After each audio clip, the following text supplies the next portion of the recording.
I see a ton of business leaders that just struggle and they want to get out of they want to grow their business, but they start to realize that they've hit the lid of their personal capacity. Their business school never taught them how to delegate.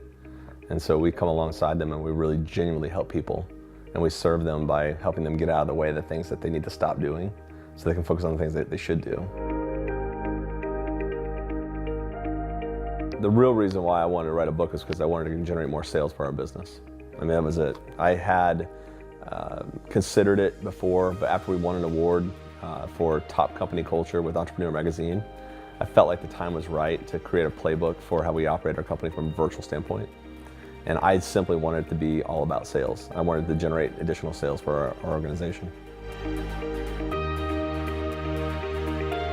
First off, I liked their website. I liked what they had to say. They told stories and they showed stories of people just like me, you know, real CEOs, people that were looking to put out content that was meaningful to the organization. So I identified with that immediately. And then I had a great conversation. You know, our first conversation was, hey, I'm qualifying you as much as you're qualifying me. And I really dig that because we do that for our clients as well. Not everybody gets to be our customer. And so it told me that you were having some serious thought or some meaning behind who you were going to bring on because you're going to spend a good amount of time together. And so you had to make sure you had a good customer. I was handheld very well through the process. I loved my outliner, Barbara. I mean, she took what was in my head and made it real. And it actually excited me because I knew that I had stuff, and to see it in more of an organized format, while that was a really tough process, it was an excellent process. And then on the back end of it, getting into marketing and working with you guys on that side was excellent as well. They genuinely cared.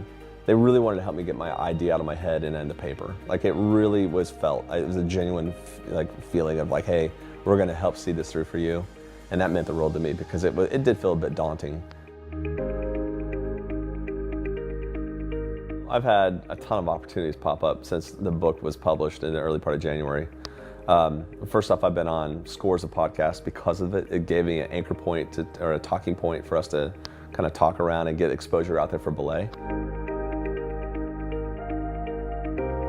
Donald Miller, his reach with StoryBrand is incredible, and they're so action-oriented that his audience. And I was on his podcast because of the book in early January, right as the launch happened.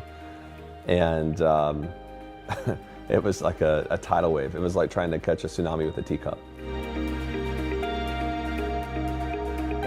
The real win for me, going back to why I wanted to do this, was to generate net new revenue. We added an additional $1.1 million from the book to our top line revenue, because the book created opportunities for me to have conversations which opened doors for podcasts and other places that we got exposure, and we generated net new revenue from it. I can't think of a downside to having a book. I think that there's only upsides. I think that if you're serious about growing your organization and you sincerely want to see it scale, you're going to at some point have to put a stake in the ground and put a body of work out there for the public to consume.